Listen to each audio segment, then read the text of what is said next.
भारत पाकिस्तान संघर्ष, अमेरिका की भूमिका को लेकर क्यों उठे सवाल। जिन्होंने ये हमला किया है उन आतंकियों को और हमले की साजिश रचने वालों को उनकी कल्पना से भी बड़ी सजा मिलेगी। सजा मिलकर रहेगी। जम्मू कश्मीर के पहलगाम में हुए हमले के बाद 24 अप्रैल को प्रधानमंत्री नरेंद्र मोदी ने बिहार के मधुबनी में ये प्रतिक्रिया दी थी। इसके बाद भारतीय सेना ने 6 और 7 मई की दरमियानी रात को पाकिस्तान और पाकिस्तान प्रशासित कश्मीर में सैन्य कार्रवाई की। इस दौरान कांग्रेस समेत लगभग सभी विपक्षी दल केंद्र सरकार और सेना के साथ खड़े नजर आए। भारतीय सेना ने इस ऑपरेशन को ऑपरेशन सिंदूर नाम दिया और आतंकवादियों के 9 ठिकानों पर हमला करने की बात कही। भारत और पाकिस्तान के बीच 4 दिनों तक चले संघर्ष के बाद शनिवार यानी 10 मई को अमेरिका के राष्ट्रपति डोनाल्ड ट्रंप ने दावा किया कि अमेरिका की मध्यस्थता के बाद भारत और पाकिस्तान संघर्ष विराम के लिए तैयार हो गए। कुछ देर बाद पाकिस्तान ने भी सीज़फायर की बात कही और अमेरिका का शुक्रिया अदा किया। भारत ने भी उसी दिन सैन्य कार्रवाई रोकने की बात कही। हालांकि भारत ने ये घोषणा करते हुए अमेरिका का जिक्र नहीं किया। अब तक जो विपक्षी दल सरकार के साथ खड़े थे वो ट्रंप की घोषणा के बाद सरकार से सवाल पूछने लगे। कांग्रेस का कहना है कि इस घोषणा का मकसद दोनों देश के मसले का अंतर्राष्ट्रीयकरण करना है। पार्टी ने इस मुद्दे पर संसद का विशेष सत्र बुलाने की मांग की है। ट्रंप ने कश्मीर के मुद्दे को सुलझाने के लिए मदद की पेशकश भी की है। इस कदम का पाकिस्तान ने स्वागत किया है, लेकिन भारत ने कोई आधिकारिक प्रतिक्रिया नहीं दी है। मोदी का राष्ट्र के नाम संबोधन। सोमवार को अमेरिकी राष्ट्रपति डोनाल्ड ट्रंप ने एक बार फिर से दावा किया कि भारत पाकिस्तान के बीच सैन्य संघर्ष रुकवाने में अमेरिका का रोल रहा। उन्होंने कहा, हमने दोनों देशों से कहा कि हम आपके साथ बहुत सारा ट्रेड करते हैं, इसलिए इस संघर्ष को बंद करें। अगर आप रुकेंगे तो हम ट्रेड करेंगे, अगर नहीं रुकेंगे तो हम ट्रेड नहीं करेंगे। इसके थोड़ी देर बाद प्रधानमंत्री नरेंद्र मोदी ने राष्ट्र के नाम संबोधन में कहा कि पाकिस्तान को सीमा पार आतंकवाद रोकना ही होगा। उन्होंने कहा, टेरर और ट्रेड एक साथ नहीं चल सकते। टेरर और टॉक एक साथ नहीं चल सकते। पानी और खून एक साथ नहीं बह सकते। ट्रंप की घोषणा आश्चर्यजनक। कांग्रेस अमेरिका की मध्यस्थता को लेकर लोकसभा में नेता प्रतिपक्ष राहुल गांधी और राज्यसभा में नेता प्रतिपक्ष मल्लिकार्जुन खड़गे ने प्रधानमंत्री नरेंद्र मोदी को पत्र लिखे हैं। इसमें संसद के विशेष सत्र बुलाने वाली मांग को दोहराया गया है। पत्र में लिखा गया है, हालिया घटनाक्रम को ध्यान में रखते हुए लोकसभा में नेता प्रतिपक्ष ने आपको पुनः पत्र लिखकर विपक्षी दलों की ओर से संसद का विशेष सत्र बुलाने की सर्वसम्मत मांग दोहराई है, ताकि पहलगाम आतंकी हमला ऑपरेशन सिंदूर पहले वॉशिंगटन डीसी और बाद में भारत और पाकिस्तान सरकारों द्वारा घोषित युद्धविराम पर चर्चा हो सके। रविवार को इस मामले पर कांग्रेस नेता सचिन पायलट ने प्रेस कॉन्फ्रेंस की और ट्रंप की घोषणा को आश्चर्यजनक बताया। सचिन पायलट ने कहा, हम सभी को आश्चर्य हुआ कि भारत और पाकिस्तान के बीच सीज़फायर की घोषणा अमेरिका के राष्ट्रपति ने की। यह शायद पहली बार हुआ है जब सीज़फायर की घोषणा सोशल मीडिया के जरिए अमेरिका के राष्ट्रपति करते हैं। उन्होंने जो अपने सोशल मीडिया पोस्ट पर लिखा है, हमें उस पर भी ध्यान देना चाहिए।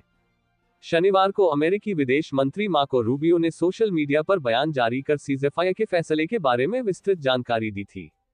बयान में कहा गया था, पिछले 48 घंटों में उपराष्ट्रपति जेडी वेंस और मैंने भारत के प्रधानमंत्री नरेंद्र मोदी, पाकिस्तान के प्रधानमंत्री शहबाज शरीफ, भारतीय विदेश मंत्री एस जयशंकर, पाकिस्तान के सेनाध्यक्ष आसिम मुनीर और भारत और पाकिस्तान के राष्ट्रीय सुरक्षा सलाहकार अजीत डोभाल और असीम मलिक के साथ साथ भारत और पाकिस्तान के वरिष्ठ अधिकारियों के साथ बातचीत की है। मार्को रूबियो के इस बयान पर कांग्रेस नेता जयराम रमेश ने आपत्ति जताई है। उन्होंने सोशल मीडिया प्लेटफॉर्म एक्स पर लिखा, भारतीय राष्ट्रीय कांग्रेस का मानना है कि भारत और पाकिस्तान के बीच संवाद के लिए तटस्थ मंच का उल्लेख अमेरिका के विदेश मंत्री मार्को रूबियो द्वारा किया जाना कई सवाल खड़े करता है। क्या हमने शिमला समझौते को छोड़ दिया है? क्या हमने तीसरे पक्ष की मध्यस्थता के लिए दरवाजे खोल दिए हैं?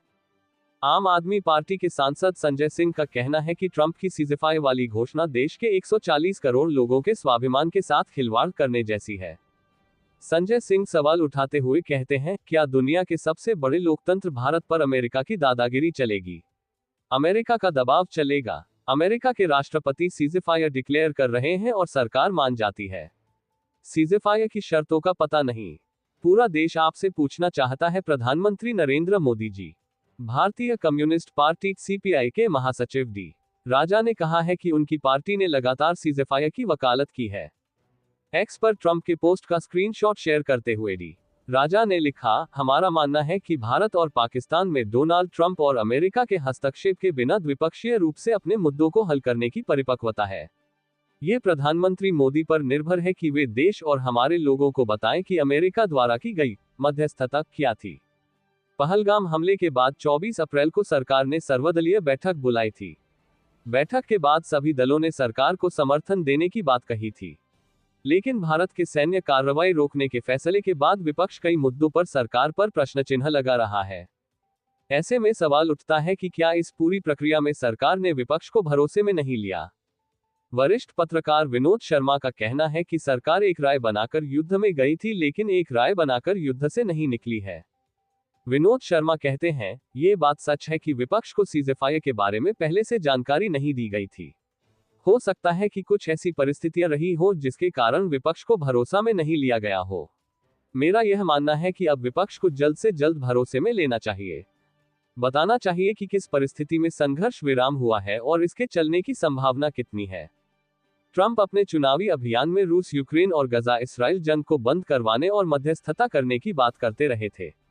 राष्ट्रपति बनने के बाद उन्होंने इस दिशा में कोशिश जरूर की, लेकिन पूरी तरह से सफलता नहीं मिल पाई। जानकार मान रहे हैं कि अब उन्होंने भारत पाकिस्तान के बीच सीज़फायर का दावा कर दुनिया भर में एक संदेश देने की कोशिश की है। अमेरिका को लेकर भारत की चुप्पी।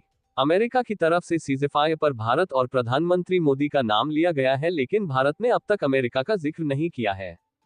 भारत के विदेश सचिव विक्रम मिस्री ने शनिवार शाम मीडिया ब्रीफिंग में दोनों देशों के बीच लड़ाई रोकने को लेकर बनी सहमति के बारे में जानकारी दी। विक्रम मिस्री ने कहा कि पाकिस्तान के डीजीएमओ के भारतीय डीजीएमओ को फोन कॉल के बाद दोनों देशों में द्विपक्षीय सहमति बनी है। उन्होंने अमेरिका या किसी अन्य देश का नाम नहीं लिया। विदेश मंत्री एस जयशंकर ने भी अमेरिका का नाम लिए बगैर संघर्ष विराम की जानकारी दी थी। उन्होंने एक्स पर लिखा, भारत पाकिस्तान गोलीबारी और सैन्य कार्रवाई रोकने के लिए एक सहमति पर पहुंचे हैं। आतंकवाद के खिलाफ भारत समझौता नहीं करेगा और यही रुख आगे भी रहेगा। विनोद शर्मा का मानना है कि भारत हमेशा द्विपक्षीय वार्ता के पक्ष में रहा है, इसलिए वह अमेरिका का नाम नहीं ले रहा है। शर्मा बताते हैं, भारत अभी यह नहीं दिखाना चाहता है कि किसी तीसरे देश के कारण युद्धविराम हुआ है, क्योंकि भारत का मानना है कि द्विपक्षीय वार्ता से मसले सुलझते हैं। शिमला समझौते का सार भी यही था। हालांकि ये सच है कि अमेरिका की बातचीत से ही युद्धविराम हुआ है। ये गंभीर मसला है और मुझे लगता है हिंदुस्तान इसमें जल्दबाजी नहीं करना चाहेगा। भारत पाकिस्तान के बीच 1971 की जंग के बाद शिमला समझौता हुआ था। यह एक औपचारिक समझौता था जिसे दोनों देशों के बीच शत्रुता खत्म करने के लिए अहम माना गया था। शिमला समझौते के मुताबिक दोनों देश सभी मुद्दों का समाधान द्विपक्षीय वार्ता और शांतिपूर्ण तरीकों से करेंगे। पहलगाम हमले के बाद भारत ने सिंधु जल संधि को स्थगित कर दिया था और पाकिस्तान ने 1972 के शिमला समझौते को निलंबित करने की घोषणा की थी। अब पाकिस्तान ने अमेरिका की मध्यस्थता का स्वागत किया है और पाकिस्तान के प्रधानमंत्री शहबाज शरीफ ने अमेरिकी राष्ट्रपति डोनाल्ड ट्रंप का शुक्रिया अदा किया।